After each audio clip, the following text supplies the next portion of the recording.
सतगुरु नानक प्रगटिया मिट्टी धुंध जग चानण हुआ, जुकर सूरज निकलिया तारे छपे अंधेर पलूआ।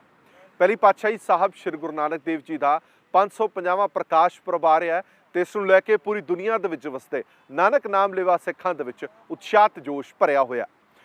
550वां प्रकाश पुरब मनाउण दे लई खास तौर पर पाकिस्तान और भारत दे विच तैयारियां जोरां शोरां दे नाल चल रहीआं ने।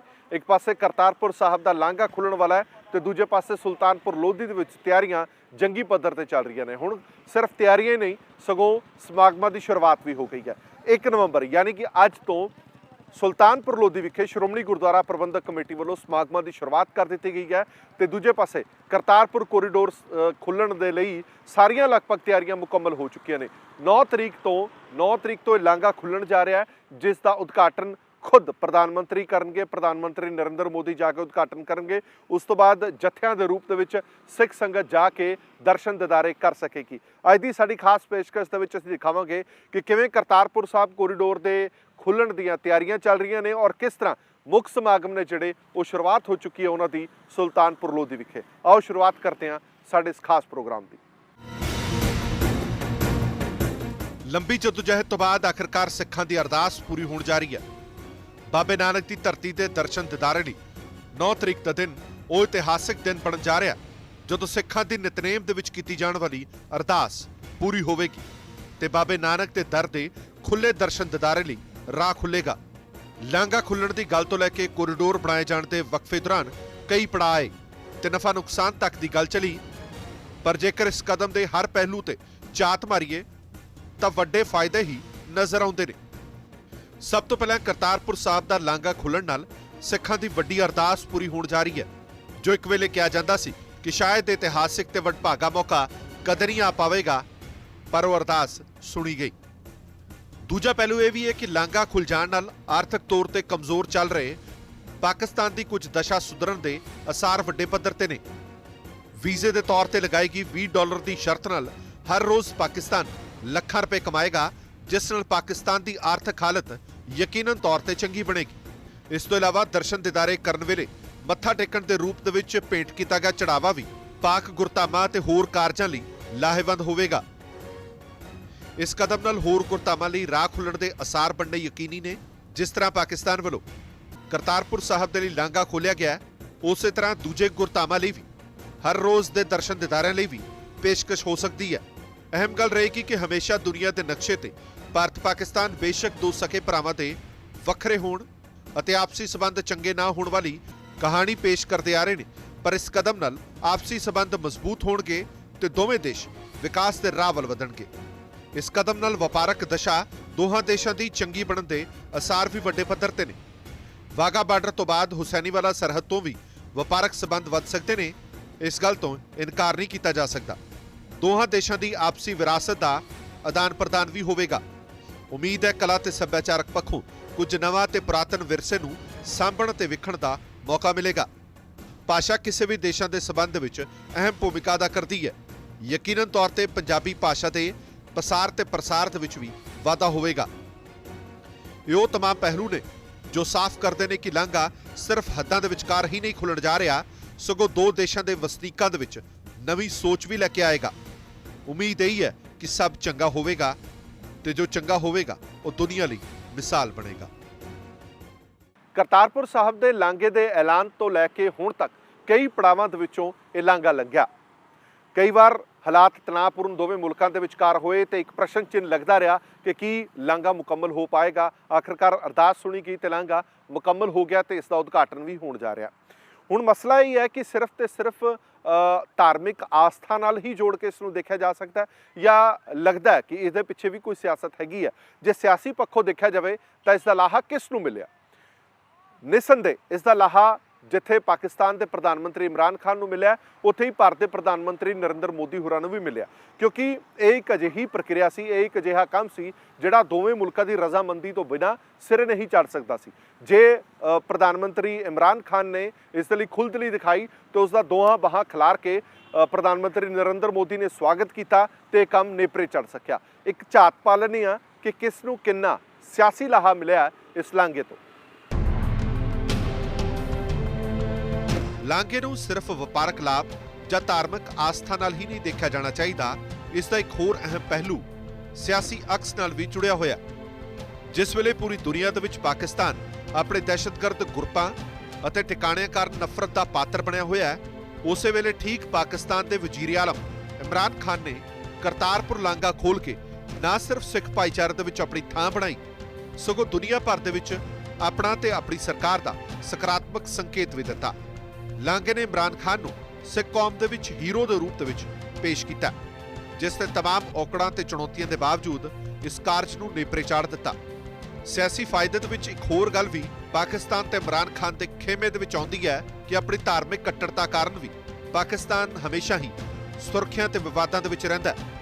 ਪਰ ਇਸ ਲਾਂਘੇ ਦੇ ਖੁੱਲਣ ਨਾਲ ਪਾਕਿਸਤਾਨ ਸਰਕਾਰ ਦੀ ਘੱਟ ਗਿਣਤੀ ਪ੍ਰਤੀ ਦਿਖਾਈ ਗਈ ਮਿੱਤਰਤਾ ਵਾਲੀ ਭਾਵਨਾ ਨਾਲ ਵੀ ਪਾਕਿਸਤਾਨ ਦਾ ਅਕਸ ਸੁਧਰੇਗਾ। ਲਾਂਘਾ ਖੁੱਲਣ ਦੇ ਨਾਲ ਸਿਆਸੀ ਫਾਇਦਾ ਪਾਕਿਸਤਾਨ ਨੂੰ ਹੋਵੇਗਾ ਅਜਿਹਾ ਵੀ ਨਹੀਂ ਹੈ, ਕਿਉਂਕਿ ਲਾਂਘਾ ਖੋਲਣ ਦੇ ਵਿੱਚ ਜਿੰਨਾ ਰੋਲ ਪਾਕਿਸਤਾਨ ਦਾ ਹੈ, ਉਨਾ ਹੀ ਰੋਲ ਭਾਰਤ ਸਰਕਾਰ ਦਾ ਵੀ ਹੈ।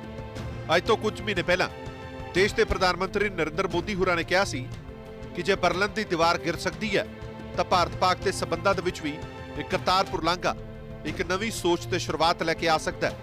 ਭਾਰਤ ਸਰਕਾਰ ਵੱਲੋਂ ਵੀ ਕਰਤਾਰਪੁਰ ਲਾਂਘੇ ਪ੍ਰਤੀ ਦਿਖਾਈ ਗਈ ਖੁੱਲ੍ਹਦਿਲੀ ਕਾਰਨ ਸਿੱਖ ਭਾਈਚਾਰਾ ਭਾਰਤ ਸਰਕਾਰ ਦਾ ਵੀ ਪੂਰਾ ਧੰਨਵਾਦ ਕਰ ਰਿਹਾ ਹੈ। ਕਰੋੜਾਂ ਰੁਪਏ ਦੀ ਲਾਗਤ ਨਾਲ ਭਾਰਤ ਸਰਕਾਰ ਵੱਲੋਂ ਵੀ ਲਾਂਘੇ ਸੰਬੰਧੀ ਮੁੱਢਲਾ ਢਾਂਚਾ ਤਿਆਰ ਕੀਤਾ ਗਿਆ, ਭਾਵੇਂ ਉਹ ਸੜਕਾਂ ਹੋਣ, ਪੁਲ ਹੋਣ, ਟਰਮੀਨਲ ਹੋਣ ਜਾਂ ਫਿਰ ਹੋਰ ਸੁੱਖ ਸਹੂਲਤਾਂ। ਪਾਕਿਸਤਾਨ ਵਾਂਗੂ ਮੌਜੂਦਾ ਸਰਕਾਰ ਉੱਤੇ ਵੀ ਘੱਟ ਗਿਣਤੀਆਂ ਨਾਲ ਵਧੀਕੀਆਂ ਦੇ ਇਲਜ਼ਾਮ ਲੱਗਦੇ ਰਹੇ ਨੇ, ਪਰ ਹੁਣ ਭਾਰਤ ਸਰਕਾਰ ਵੱਲੋਂ ਘੱਟ ਗਿਣਤੀ ਭਾਈਚਾਰੇ ਲਈ ਦਿਖਾਈ ਗਈ ਖੁੱਲ੍ਹਦਿਲੀ ਕਾਰਨ ਭਾਰਤ ਸਰਕਾਰ ਦਾ ਵੀ ਅਕਸ ਪੂਰੀ ਦੁਨੀਆ ਦੇ ਵਿੱਚ ਨਿਖਰ ਕੇ ਸਾਹਮਣੇ ਆਇਆ। ਸੋ ਇਹ ਆਸ ਤੇ ਉਮੀਦ ਹੈ ਕਿ ਪਹਿਲੂ ਭਾਵੇਂ ਕੋਈ ਵੀ ਹੋਵੇ, ਉਸ ਪਹਿਲੂ ਦੇ ਵਿੱਚ ਵਾਧਾ ਸਿਰਫ ਸਕਾਰਾਤਮਕ ਹੀ ਹੋਣਾ ਚਾਹੀਦਾ। Bureau report, PTC news. So 9 ਤਰੀਕ ਤੋਂ ਯਾਨੀ ਕਿ 9 ਨਵੰਬਰ ਤੋਂ ਉਪਚਾਰਿਕ ਤੌਰ ਤੇ ਇਹ ਐਲਾਨ ਹੋ ਚੁੱਕਿਆ ਹੈ ਕਿ ਲਾਂਘਾ ਖੁੱਲਣ ਜਾ ਰਿਹਾ ਹੈ, ਕਰਤਾਰਪੁਰ ਕੋਰੀਡੋਰ ਖੁੱਲਣ ਜਾ ਰਿਹਾ ਤੇ ਲੱਖਾਂ ਅਰਦਾਸਾਂ ਜਿਹੜੀਆਂ ਨੇ ਉਸ ਨੂੰ ਬੂਰ ਪਿਆ। ਲੱਖਾਂ ਦੀ ਤਾਦਾਦ ਦੇ ਵਿੱਚ ਸੰਗਤਾਂ ਜਾਣਾ ਚਾਹੁੰਦੀਆਂ ਨੇ ਕਿ ਕਰਤਾਰਪੁਰ ਕੋਰੀਡੋਰ ਦੇ ਰਾਹੀਂ ਉੱਥੇ ਜਾਇਆ ਜਾਵੇ, ਗੁਰੂ ਸਾਹਿਬ ਦੀ ਚਰਨ ਛੋਹ ਪ੍ਰਾਪਤ ਧਰਤੀ ਤੇ ਨਤਮਸਤਕ ਹੋਇਆ ਜਾਵੇ। ਉਸ ਦੇ ਲਈ ਹੁਣੇ ਹੀ ਸੁਵਿਧਾ ਕੇਂਦਰਾਂ ਦੇ ਬਾਹਰ ਲੰਬੀਆਂ ਲਾਈਨਾਂ ਲੱਗ ਗਈਆਂ ਨੇ। ਰਜਿਸਟ੍ਰੇਸ਼ਨ ਅੱਜ ਤੋਂ ਰਸਮੀ ਤੌਰ ਤੇ ਸ਼ੁਰੂ ਹੋ ਗਈ ਹੈ। ਜੇਕਰ ਤੁਸੀਂ ਵੀ ਜਾਣਾ ਚਾਹੁੰਦੇ ਹੋ ਕਰਤਾਰਪੁਰ ਸਾਹਿਬ ਤੇ ਬਚਣਾ ਚਾਹੁੰਦੇ ਹੋ ਲੰਬੀਆਂ ਲਾਈਨਾਂ ਦੇ ਵਿੱਚ ਲੱਗਣ ਤੋਂ, ਤਾਂ ਤੁਸੀਂ ਆਨਲਾਈਨ ਵੀ ਅਪਲਾਈ ਕਰ ਸਕਦੇ ਹੋ। ਰਜਿਸਟ੍ਰੇਸ਼ਨ ਅੱਜ ਤੋਂ ਓਪਨ ਹੋ ਚੁੱਕੀ ਹੈ। ਕਿਸ ਤਰ੍ਹਾਂ ਤੁਸੀਂ ਆਪਣੇ ਆਪ ਨੂੰ ਰਜਿਸਟਰ ਕਰ ਸਕਦੇ ਹੋ, ਕੀ ਖਾਸ ਗੱਲਾਂ ਦਾ ਧਿਆਨ ਰੱਖਣਾ, ਇਹ ਅੱਜ ਅਸੀਂ ਤੁਹਾਨੂੰ ਸਾਰਾ ਕੁਝ ਦੱਸਾਂਗੇ। ਵਿਦਿਨ 5 ਮਿੰਟਸ 5 ਮਿੰਟਾਂ ਦੇ ਵਿੱਚ ਤੁਸੀਂ ਇਹ ਸਾਰੀ ਜਿਹੜੀ ਹੈਗੀ ਪ੍ਰਕਿਰਿਆ ਉਸ ਨੂੰ ਪੂਰਾ ਕਰ ਸਕਦੇ ਹੋ। ਔਰ ਤੁਹਾਡੇ ਜਿਹੜੇ ਤੁਸੀਂ ਆਪ ਜਾਣਾ ਚਾਹੁੰਦੇ ਹੋ ਜਾਂ ਤੁਹਾਡੇ ਕਿਸੇ ਰਿਸ਼ਤੇਦਾਰ ਨੂੰ ਭੇਜਣਾ ਚਾਹੁੰਦੇ ਹੋ, ਆਪਣੇ ਮਾਂ-ਬਾਪ ਨੂੰ ਭੇਜਣਾ ਚਾਹੁੰਦੇ ਹੋ, ਜਾਂ ਤੁਸੀਂ ਸਾਰੇ ਇਕੱਠੇ ਜਾਣਾ ਚਾਹੁੰਦੇ ਹੋ, ਤਾਂ ਇੱਕ ਕਰਕੇ ਰਜਿਸਟ੍ਰੇਸ਼ਨ ਇੱਕ ਬੰਦੇ ਦੀ ਹੋਏਗੀ।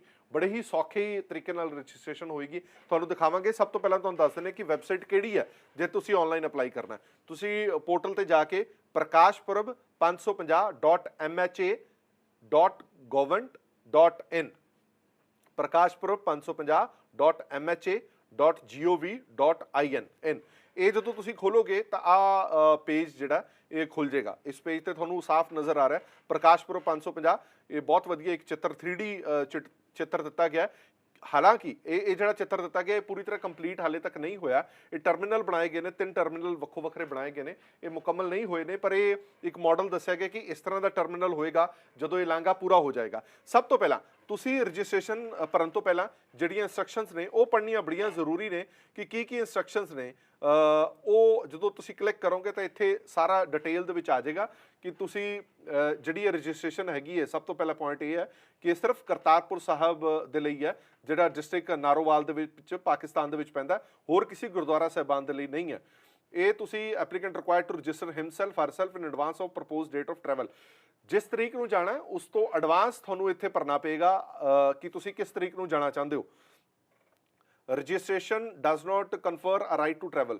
ਜੇ ਤੁਸੀਂ ਰਜਿਸਟ੍ਰੇਸ਼ਨ ਕਰਾਤੀ ਦਾ ਮਤਲਬ ਇਹ ਨਹੀਂ ਹੈ ਕਿ ਤੁਹਾਨੂੰ ਅਧਿਕਾਰ ਮਿਲ ਗਿਆ ਕਿ ਤੁਸੀਂ ਯਾਤਰਾ ਕਰੋਗੇ, ਕਿਉਂਕਿ ਬੜੀਆਂ ਸਾਰੀਆਂ ਚੀਜ਼ਾਂ ਨੇ ਉਹਦੇ ਵਿੱਚੋਂ ਨਿਕਲਣਾ ਹੁੰਦਾ। ਉਸ ਤੋਂ ਬਾਅਦ ਇਹ ਪੁਆਇੰਟ ਦੱਸਿਆ ਗਿਆ ਕਿ 4 ਦਿਨ ਪਹਿਲਾਂ ਤੁਹਾਨੂੰ ਦੱਸਿਆ ਜਾਏਗਾ ਕਿ ਤੁਹਾਡੀ ਯਾਤਰਾ ਹੈਗੀ ਹੈ। ਪ੍ਰਪੋਜ਼ ਡੇਟ ਤੁਸੀਂ ਚੁਣੋਗੇ, ਭਾਵ ਤੁਸੀਂ 14 ਤਰੀਕ 15 ਤਰੀਕ 16 ਤਰੀਕ ਜਾਣਾ ਚਾਹੁੰਦੇ ਹੋ, ਤਰੀਕ ਤੁਸੀਂ ਚੁਣੋਗੇ, ਪਰ ਘੱਟੋ ਘੱਟ 4 ਦਿਨ ਪਹਿਲਾਂ ਹੀ ਤੁਹਾਨੂੰ ਇਹ ਦੱਸਿਆ ਜਾਏਗਾ ਕਿ ਤੁਸੀਂ ਇਹ ਯਾਤਰਾ ਕਰ ਸਕਦੇ ਹੋ ਕਿ ਨਹੀਂ ਕਰ ਸਕਦੇ। ਇਸ ਲਈ ਤੁਹਾਨੂੰ ਆਪਣੀਆਂ ਤਿਆਰੀਆਂ ਉਸ ਹਿਸਾਬ ਨਾਲ ਕਰਨੀਆਂ ਪੈਣੀਆਂ ਨੇ।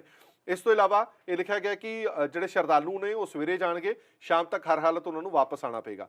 ਫਿਰ ਇਹ ਲਿਖਿਆ ਗਿਆ, ਇਹ ਬੜਾ ਧਿਆਨ ਦੇਣ ਯੋਗ ਗੱਲ ਹੈਗੀ ਹੈ ਕਿ ਇਹ ਵਿਜ਼ਿਟ ਸਿਰਫ ਕਰਤਾਰਪੁਰ ਸਾਹਿਬ ਲਈ ਹੈ, ਤੁਸੀਂ ਗੁਰਦੁਆਰਾ ਸਾਹਿਬ ਦੇ ਪਰਿਸਰ ਤੋਂ ਬਾਹਰ ਨਹੀਂ ਜਾ ਸਕਦੇ।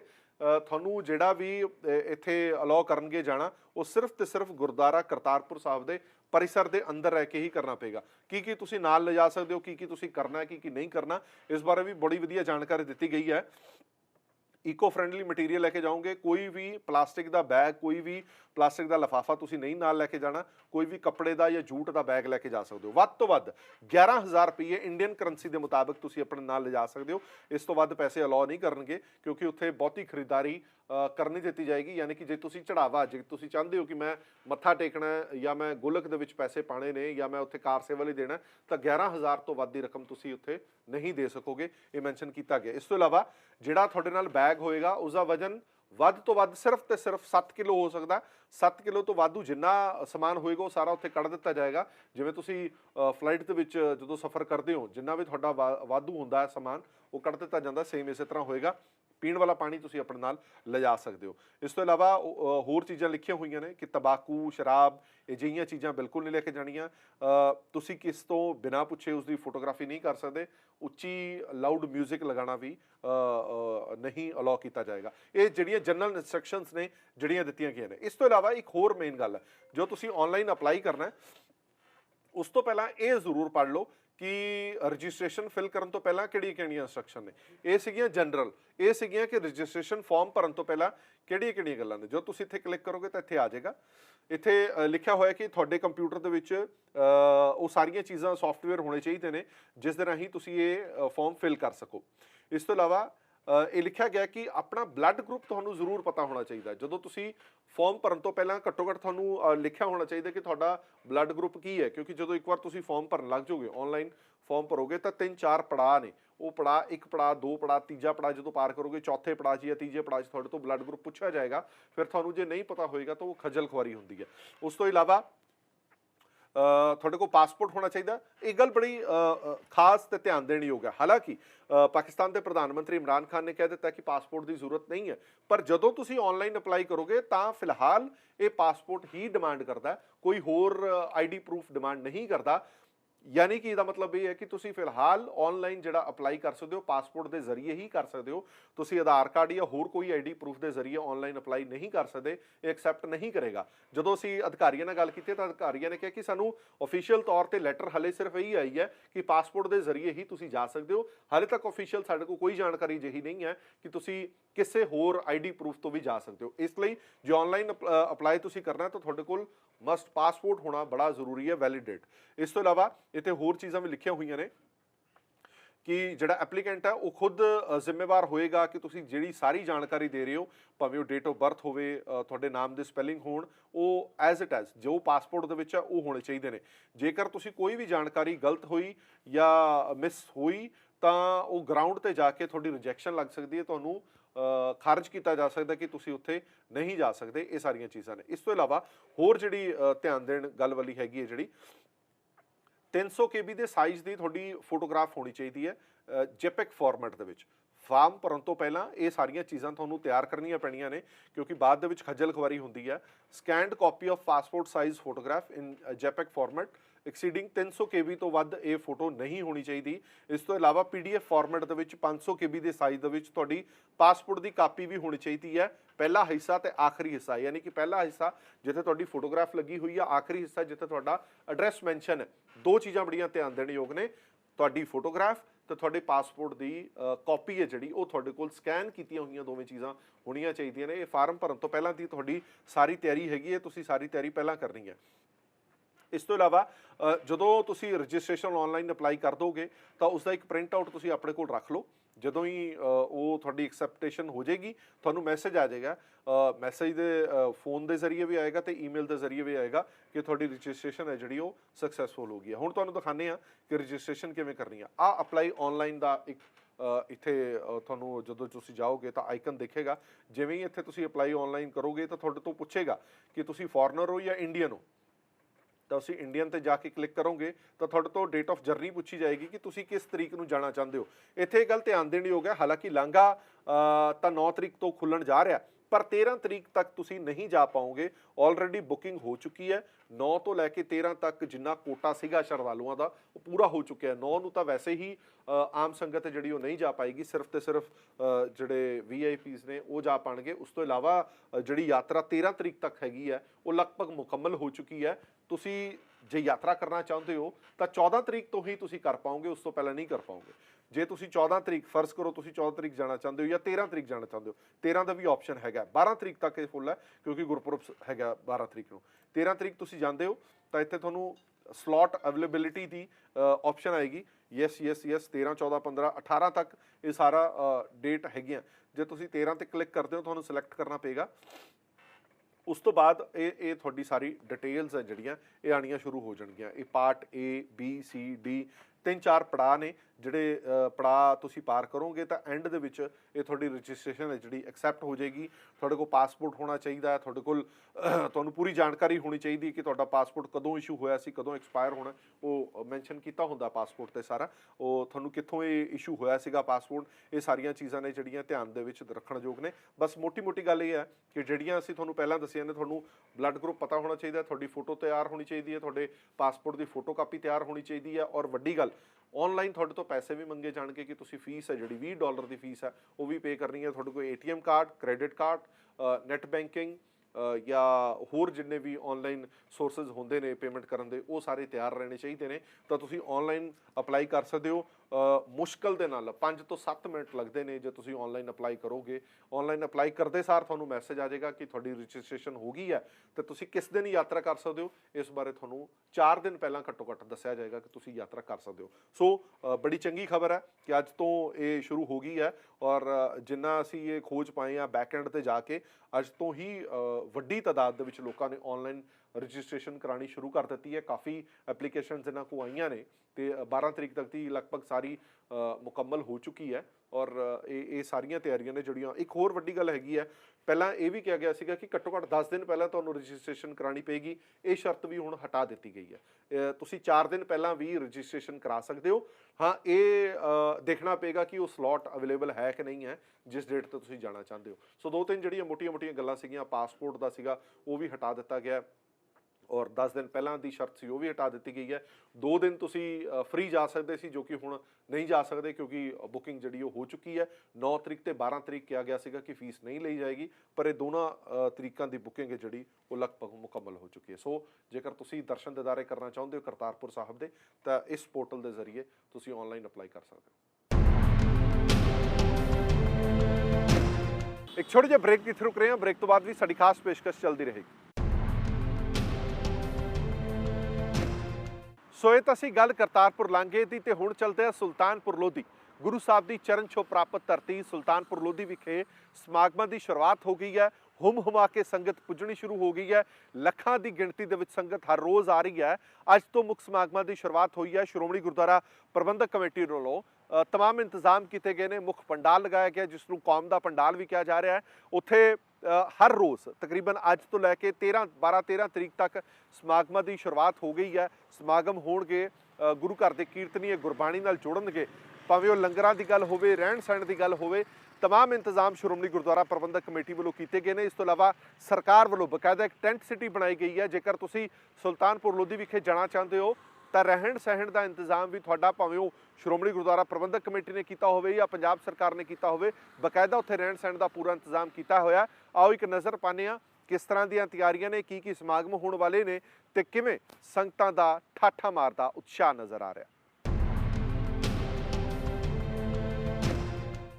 सुल्तानपुर लोधी वो मुकद्दस धरती जिस धरती के उपर साहिब श्री गुरु नानक देव जी ने नाम जपो वंड छको ते किरत करो का संदेश दिता।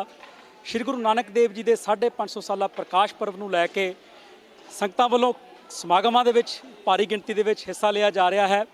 संगतां दे रहण दे लई, खाण पीण दे लई किस तरह के प्रबंध ने तुहानूं दिखावांगे। सब तो पहलां एक लंगर तुहानूं दिखाउण दी कोशिश करदे हां। संत बाबा कश्मीर सिंह जी भूरी वाले जिन्हां वल्लों ये लंगर चलाया जा रहा है। लंगर दीयां तस्वीरां तुहानूं दिखा रहे हैं किस तरह जिहड़े लंगर बनाउण वाले सेवादार ने वो अपनी सेवा निभा रहे हैं। तुसीं देख सकते हो एक लाइन दे विच ਕਿੰਨੇ ਵੱਡੇ ਵੱਡੇ ਜਿਹੜੇ ਇਹ ਟੱਪ ਜਿਹੜੇ ਲੱਗੇ ਹੋਏ ਨੇ, ਜਿਨ੍ਹਾਂ ਦੇ ਵਿੱਚ ਲਗਾਤਾਰ ਦਿਨ ਰਾਤ ਲੰਗਰ ਬਣ ਰਿਹਾ ਹੈ। ਪਿਛਲੇ ਕੁਝ ਦਿਨਾਂ ਤੋਂ ਇਹ ਲੰਗਰ ਜਿਹੜਾ ਸ਼ੁਰੂ ਹੋ ਚੁੱਕਿਆ ਹੈ, ਕਿਉਂਕਿ ਵੱਡਾ ਸੈਲਾਬ ਸੰਗਤਾਂ ਦਾ ਸੁਲਤਾਨਪੁਰ ਲੋਧੀ ਦੀ ਇਸ ਮੁਕੱਦਸ ਧਰਤੀ ਦੇ ਉੱਪਰ ਅਗਲੇ 13 ਦਿਨਾਂ ਦੇ ਲਈ ਦੇਖਣ ਨੂੰ ਮਿਲੇਗਾ। ਸੰਗਤ ਵੱਖ-ਵੱਖ ਗੁਰੂ ਘਰਾਂ ਦੇ ਵਿੱਚ ਨਤਮਸਤਕ ਹੋਣ ਦੇ ਲਈ ਜਿੱਥੇ ਪਹੁੰਚ ਰਹੀ ਹੈ, ਐਸੇ ਦੇ ਵਿੱਚ ਸੰਗਤਾਂ ਦੇ ਖਾਣ ਪੀਣ ਦੇ ਲਈ, ਉਹਨਾਂ ਦੇ ਰਹਿਣ ਦੇ ਲਈ ਪ੍ਰਬੰਧ ਹੋਣੇ ਬਹੁਤ ਜ਼ਰੂਰੀ ਨੇ। ਸੋ ਕੀ ਅੱਜ ਦੇ ਲੰਗਰ ਦੇ ਵਿੱਚ ਬਣਿਆ ਹੈ, ਕਿਸ ਤਰ੍ਹਾਂ ਦੇ ਬਾਬਾ ਜੀ ਵੱਲੋਂ ਪ੍ਰਬੰਧ ਕੀਤੇ ਗਏ ਨੇ, ਇਹਨਾਂ ਪ੍ਰਬੰਧਾਂ ਬਾਰੇ ਗੱਲਬਾਤ ਕਰਦੇ ਹਾਂ। ਉਸ ਤੋਂ ਪਹਿਲਾਂ ਮੈਂ ਤੁਹਾਨੂੰ ਇੱਕ ਗੱਲ ਦੱਸ ਦਵਾਂ ਕਿ ਜੇਕਰ ਲੰਗਰਾਂ ਦੀ ਗੱਲ ਕੀਤੀ ਜਾਵੇ ਤਾਂ ਕੁੱਲ ਮਿਲਾ ਕੇ 50 ਤੋਂ ਲੈ ਕੇ 70 ਤੱਕ ਜਿਹੜੇ ਛੋਟੇ ਵੱਡੇ ਲੰਗਰ ਜਿਹੜੇ ਲਗਾਏ ਜਾਣਗੇ, ਜਿਸ ਦੇ ਵਿੱਚ ਸ਼੍ਰੋਮਣੀ ਗੁਰਦੁਆਰਾ ਪ੍ਰਬੰਧਕ ਕਮੇਟੀ, ਜਿਵੇਂ ਮੈਂ ਤੁਹਾਨੂੰ ਦੱਸਿਆ ਕਿ ਸੰਤ ਬਾਬਾ ਕਸ਼ਮੀਰ ਸਿੰਘ ਜੀ ਪੂਰੀ ਵਾਲੇ, ਇਹਨਾਂ ਦਾ ਲੰਗਰ ਹਮੇਸ਼ਾ ਹੀ ਬਹੁਤ ਵੱਡਾ ਲੰਗਰ ਹੁੰਦਾ ਹੈ, ਵੱਡੀ ਗਿਣਤੀ ਦੇ ਵਿੱਚ ਸੰਗਤ ਇੱਥੇ ਪਹੁੰਚਦੀ ਹੈ। ਹੋਰ ਜਿੰਨੀਆਂ ਵੀ ਪੰਥਕ ਜਥੇਬੰਦੀਆਂ ਨੇ, ਸੰਗਤਾਂ ਵੱਲੋਂ ਲੰਗਰ ਜਿਹੜੇ ਲਗਾਏ ਜਾਣਗੇ, ਬਾਬਾ ਜੀ ਨਾਲ ਗੱਲਬਾਤ ਕਰਦੇ ਹਾਂ। ਵਾਹਿਗੁਰੂ ਜੀ ਕਾ ਖਾਲਸਾ, ਵਾਹਿਗੁਰੂ ਜੀ ਕੀ ਫਤਿਹ। ਬਾਬਾ ਜੀ। ਵਾਹਿਗੁਰੂ ਜੀ ਕਾ ਖਾਲਸਾ, ਵਾਹਿਗੁਰੂ ਜੀ ਕੀ ਫਤਿਹ। ਗਿਆਨ ਧਿਆਨ ਕਿਛ ਕਰਮ ਨਾ ਜਾਣਾ, ਸਾਰ ਨਾ ਜਾਣਾ ਤੇਰੀ, ਸਭ ਤੇ ਵੱਡਾ ਸਤਿਗੁਰੂ ਨਾਨਕ, ਜਿਨ ਕਲ ਰਾਖੀ ਮੇਰੀ।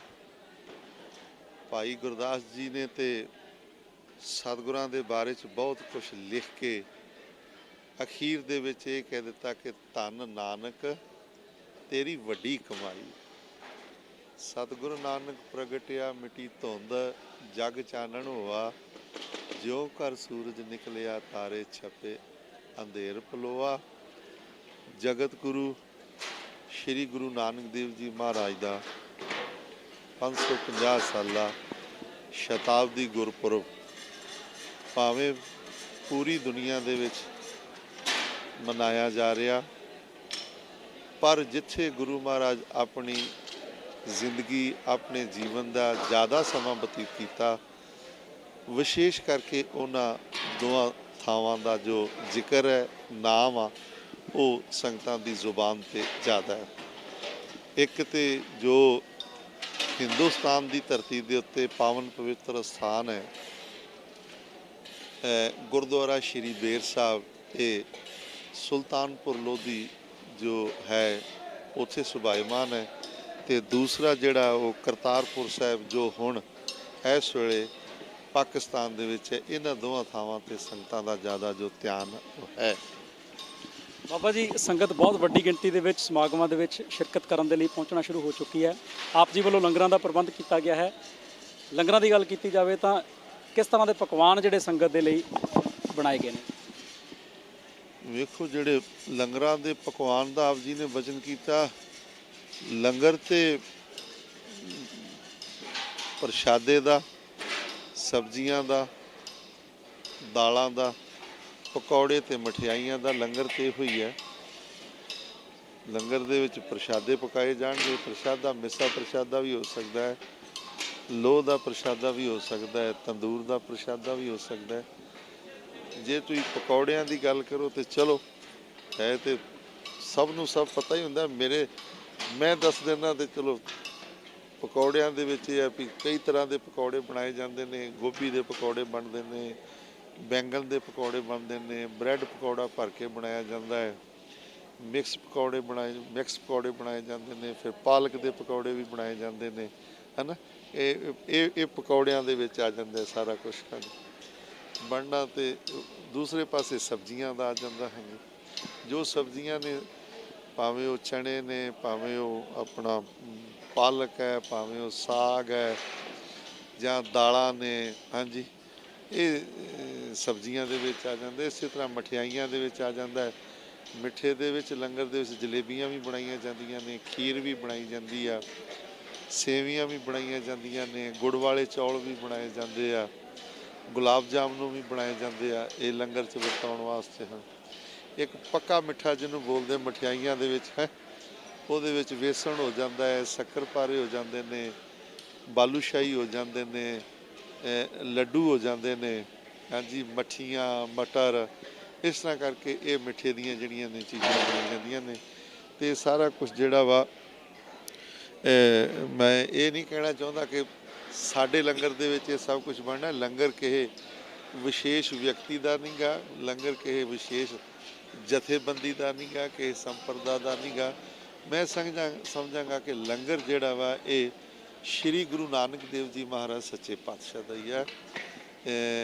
ਖਾਵੋ ਖਰਚੋ ਰਲ ਮਿਲ ਭਾਈ, ਤੋਟ ਨਾ ਆਵੇ ਵਾਧੂ ਜਾਈ। ਹਾਂਜੀ, ਇਹ ਤੇ ਲੰਗਰ ਗੁਰੂ ਨਾਨਕ ਸਾਹਿਬ ਸੱਚੇ ਪਾਤਸ਼ਾਹ ਦਾ।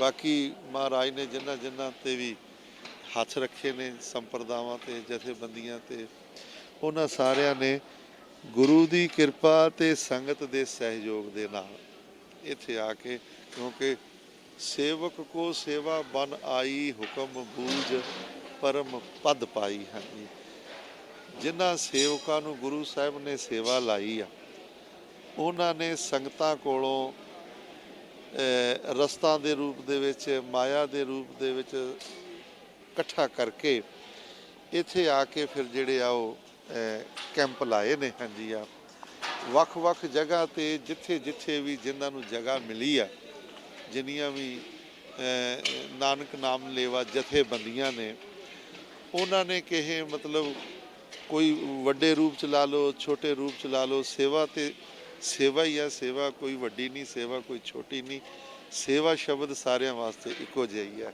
ਖੂਬਸੂਰਤ ਗੱਲ ਬਾਬਾ ਜੀ ਨੇ ਕੀਤੀ ਕਿ ਲੰਗਰ ਕਿਸੇ ਇੱਕ ਜਥੇਬੰਦੀ ਦਾ, ਕਿਸੇ ਇੱਕ ਸੰਪਰਦਾ ਦਾ ਨਹੀਂ ਹੁੰਦਾ। ਸੋ ਬਾਬਾ ਨਾਨਕ ਵੱਲੋਂ ਜਿਹੜਾ ਲੰਗਰ 13 ਰੁਪਈਆਂ ਦੇ ਨਾਲ ਸ਼ੁਰੂ ਕੀਤਾ ਗਿਆ ਸੀ, ਅੱਜ ਉਹੀ ਲੰਗਰ ਚੱਲ ਰਿਹਾ ਹੈ।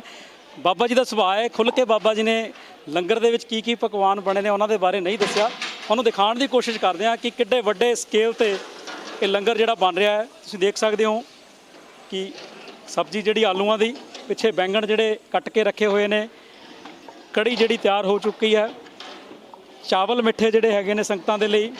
ਇਸੇ ਤਰੀਕੇ ਦੇ ਨਾਲ ਤੁਸੀਂ ਦੇਖ ਸਕਦੇ ਹੋ ਕਿ ਖੀਰ ਜਿਹੜੀ ਹੈ ਬਹੁਤ ਹੀ ਵਰਤਾਈ ਵੀ ਜਾ ਚੁੱਕੀ ਹੈ ਸੰਗਤ ਦੇ ਵਿੱਚ, ਤੇ ਦਾਲ ਜਿਹੜੀ ਹੈ, ਰਾਜਮਾ ਜਿਹੜੇ ਨੇ ਤਿਆਰ ਨੇ, ਮਟਰ ਪਨੀਰ ਜਿਹੜਾ ਹੈ ਉਹ ਤਿਆਰ ਹੋ ਰਿਹਾ ਹੈ। ਇਹ ਲੰਗਰ ਦਾ ਸਿਰਫ ਇੱਕ ਛੋਟਾ ਜਿਹਾ ਹਿੱਸਾ ਤੁਹਾਨੂੰ ਦਿਖਾਇਆ ਹੈ ਇਸ ਲੰਗਰ ਦਾ।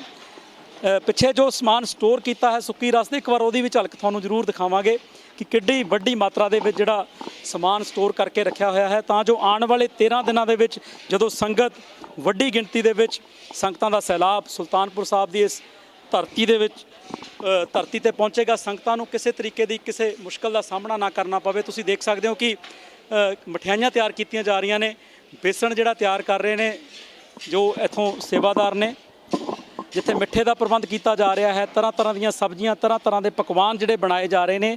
ਸੋ ਇਸੇ ਲੰਗਰ ਦੀ ਗੱਲ ਨਹੀਂ ਹੈ, ਇਸ ਤਰ੍ਹਾਂ ਦੇ ਬਹੁਤ ਸਾਰੇ ਲੰਗਰ ਸੁਲਤਾਨਪੁਰ ਲੋਧੀ ਦੀ ਇਸ ਪਵਿੱਤਰ ਅਤੇ ਮੁਕੱਦਸ ਧਰਤੀ ਦੇ ਉੱਪਰ ਲਗਾਏ ਗਏ ਨੇ, ਕਿਉਂਕਿ ਦੇਸ਼ਾਂ ਵਿਦੇਸ਼ਾਂ ਤੋਂ ਸੰਗਤਾਂ ਸਾਹਿਬ ਸ਼੍ਰੀ ਗੁਰੂ ਨਾਨਕ ਦੇਵ ਜੀ ਦੇ 550 ਸਾਲਾ ਪ੍ਰਕਾਸ਼ ਪੁਰਬ ਦੇ ਸਮਾਗਮਾਂ ਨੂੰ ਮਨਾਉਣ ਦੇ ਲਈ ਸੁਲਤਾਨਪੁਰ ਲੋਧੀ ਸਾਹਿਬ ਵਿਖੇ ਪਹੁੰਚ ਰਹੀ ਹੈ। ਸੋ ਐਸੇ ਦੇ ਵਿੱਚ ਸੰਗਤਾਂ ਦੇ ਲਈ ਵਿਆਪਕ ਪ੍ਰਬੰਧ ਹੋਣੇ ਬਹੁਤ ਜ਼ਰੂਰੀ ਨੇ। ਸੁਲਤਾਨਪੁਰ ਲੋਧੀ ਦੇ ਜ਼ਰਰੇ ਜ਼ਰਰੇ ਦੇ ਵਿੱਚ ਗੁਰੂ ਸਾਹਿਬ ਦੀ ਯਾਦ ਸਮੋਈ ਹੋਈ ਹੈ।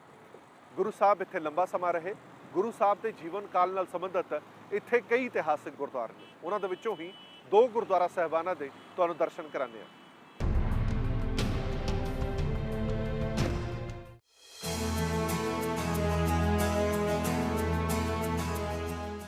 ਗੁਰੂ ਨਾਨਕ ਪਾਤਸ਼ਾਹ ਦੀ ਚਰਨ ਛੂਹ ਪ੍ਰਾਪਤ ਧਰਤੀ ਸੁਲਤਾਨਪੁਰ ਲੋਧੀ।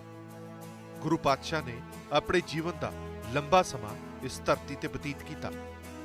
ਗੁਰੂ ਸਾਹਿਬ ਦੇ ਪਿਤਾ ਮਹਿਤਾ ਕਾਲੂ ਜੀ ਦੀ ਬੇਨਤੀ ਉੱਤੇ ਬੇਬੇ ਨਾਨਕੀ ਜੀ ਗੁਰੂ ਸਾਹਿਬ ਨੂੰ ਆਪਣੇ ਨਾਲ ਸੁਲਤਾਨਪੁਰ ਲੋਧੀ ਵਿਖੇ ਲੈ ਆਏ ਸਨ। ਗੁਰੂ ਸਾਹਿਬ ਜੀ ਦੀ ਯਾਦ ਦੇ ਵਿੱਚ ਇੱਥੇ ਕਈ ਗੁਰਦੁਆਰਾ ਸਾਹਿਬਾਨ ਨੇ, ਜਿਨ੍ਹਾਂ ਦੇ ਵਿੱਚੋਂ ਇੱਕ ਹੈ ਗੁਰਦੁਆਰਾ ਸ਼੍ਰੀ ਬੇਰ ਸਾਹਿਬ। ਇਤਿਹਾਸ ਦੇ ਮੁਤਾਬਕ ਗੁਰੂ ਸਾਹਿਬ ਨੇ ਇੱਥੇ ਮੌਜੂਦ ਬੇਰੀ ਹੇਠਾਂ 14 ਸਾਲ 9 ਮਹੀਨੇ ਅਤੇ 13 ਦਿਨ ਬੈਠ ਕੇ ਭਗਤੀ ਕੀਤੀ। ਗੁਰੂ ਸਾਹਿਬ ਹਰ ਰੋਜ਼ ਇਸ ਬੇਰੀ ਹੇਠਾਂ ਬੈਠ ਅਕਾਲ ਪੁਰਖ ਦੀ ਉਸਤਤ ਕਰਦੇ। ਅੱਜ ਵੀ ਲੱਖਾਂ ਦੀ ਤਾਦਾਦ ਦੇ ਵਿੱਚ ਸੰਗਤ ਇੱਥੇ ਦਰਸ਼ਨ ਇਸ਼ਨਾਨ ਕਰਨ ਆਉਂਦੀ ਹੈ। ਹਾਲਾਂਕਿ ਗੁਰੂ ਸਾਹਿਬ ਦੇ ਪ੍ਰਕਾਸ਼ ਪੁਰਬ ਨੂੰ 1 ਮਹੀਨੇ ਤੋਂ ਵੱਧ ਦਾ ਸਮਾਂ ਪਿਆ ਹੈ, ਪਰ ਸੰਗਤਾਂ ਹੁਣੇ ਤੋਂ ਹੀ ਵੱਡੀ ਗਿਣਤੀ ਵਿੱਚ ਨਤਮਸਤਕ ਹੋਣ ਲਈ ਪਹੁੰਚ ਰਹੀਆਂ ਨੇ।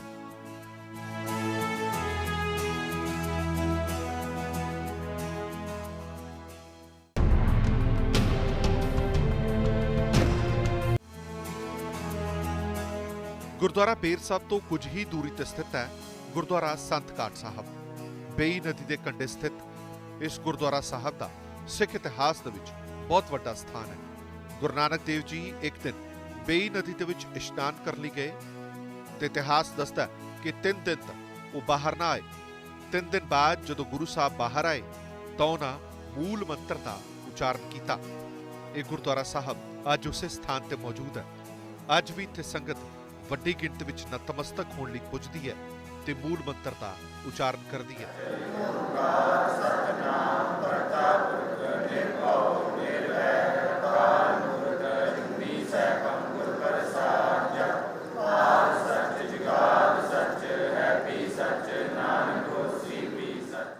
ਸੋ ਪੂਰੀ ਸਿੱਖ ਕੌਮ ਆਪਣੇ ਆਪ ਨੂੰ ਵਡਭਾਗਾ ਮਹਿਸੂਸ ਕਰ ਰਹੀ ਹੈ ਕਿ ਉਸਦੇ ਜੀਵਨ ਕਾਲ ਦੇ ਵਿੱਚ ਗੁਰੂ ਸਾਹਿਬ ਦਾ 550ਵਾਂ ਪ੍ਰਕਾਸ਼ ਪੁਰਬ ਆਇਆ ਤੇ ਉਸ ਨੂੰ ਮਨਾਉਣ ਦਾ ਸੁਭਾਗ ਪ੍ਰਾਪਤ ਹੋਇਆ। ਜੇਕਰ ਤੁਸੀਂ ਵੀ ਗੁਰੂ ਸਾਹਿਬ ਦੇ ਨਾਲ ਸੰਬੰਧਿਤ ਧਾਰਮਿਕ ਸਥਾਨਾਂ ਦੇ ਦਰਸ਼ਨ ਕਰਨਾ ਚਾਹੁੰਦੇ ਹੋ, ਉਹਨਾਂ ਦੀਆਂ ਯਾਦਗਾਰਾਂ ਨੂੰ ਦੇਖਣਾ ਚਾਹੁੰਦੇ ਹੋ, ਤਾਂ ਭਾਵੇਂ ਤੁਸੀਂ ਕਰਤਾਰਪੁਰ ਸਾਹਿਬ ਜਾਓ ਜਾਂ ਸੁਲਤਾਨਪੁਰ ਲੋਧੀ ਵਿਖੇ ਆਓ, ਤੁਹਾਡਾ ਸਵਾਗਤ ਕੀਤਾ ਜਾਂਦਾ ਹੈ। ਸਾਰੇ ਇੰਤਜ਼ਾਮ ਮੁਕੰਮਲ ਨੇ ਤੇ ਗੁਰੂ ਸਾਹਿਬ ਦੋਵੇਂ ਬਾਹਾਂ ਉਲਾਰ ਕੇ ਤੁਹਾਡਾ ਸਵਾਗਤ ਕਰਨਗੇ।